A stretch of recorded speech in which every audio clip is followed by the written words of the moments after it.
So this video is all about getting vulnerable. It's about acknowledging the two aspects of your life, one aspect that you love talking about and the other aspect that you like to ignore. So for me anyway, the only ever time that I had to acknowledge a weakness of mine was when I was going into an interview for a job. And I got that question of, what are your weaknesses, or what could you work on? And other than that, I try and ignore it. I just focus on my strengths. And I think, going back to the delusional optimist, that's a lot of what I am. So I focus heavily on the good, and I focus a lot on the strengths, and I ignore the weaknesses.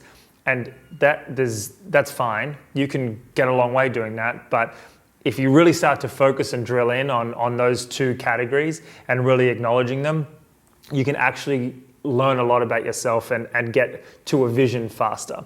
So on the strength side, acknowledge what strengths you have in the music space, what you're good at musically, and what you're good at personally. Are you really good at writing emails? Are you really good on the phone, at selling? Whatever those personal attributes are that you feel like you have, acknowledge both of them. Then on the other side, acknowledge your weaknesses. Acknowledge the weaknesses that you have in the music space, and acknowledge the weaknesses that you have on a personal level. And really drill down and be honest with yourself on both those two categories.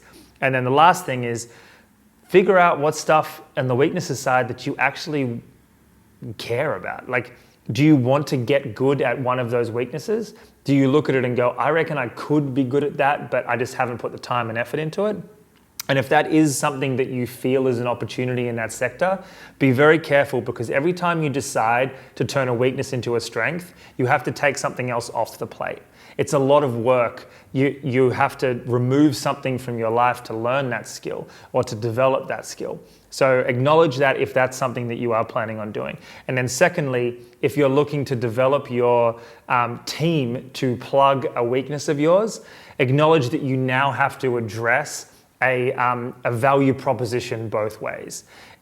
As an example, if you want to bring in a manager to your team, acknowledge the fact that that manager is now going to want financial compensation, or they're going to want some form of equally distributed partnership of some kind. So make sure that you're understanding that if you are going to bring something new into the world, you're willing and ready to take something away. So they're the things on the weaknesses side. On the strength side, figure out what strengths actually help move your career forward. That's essentially what it comes down to. But inside the template, there's so much more stuff that you can explore with these strengths and weaknesses categories. This is a super powerful place to start building your personal brand, because you're going to be able to acknowledge what you're good at and what you're bad at, and how you can plug holes or drive things home that you are really strong in. So yeah, enjoy.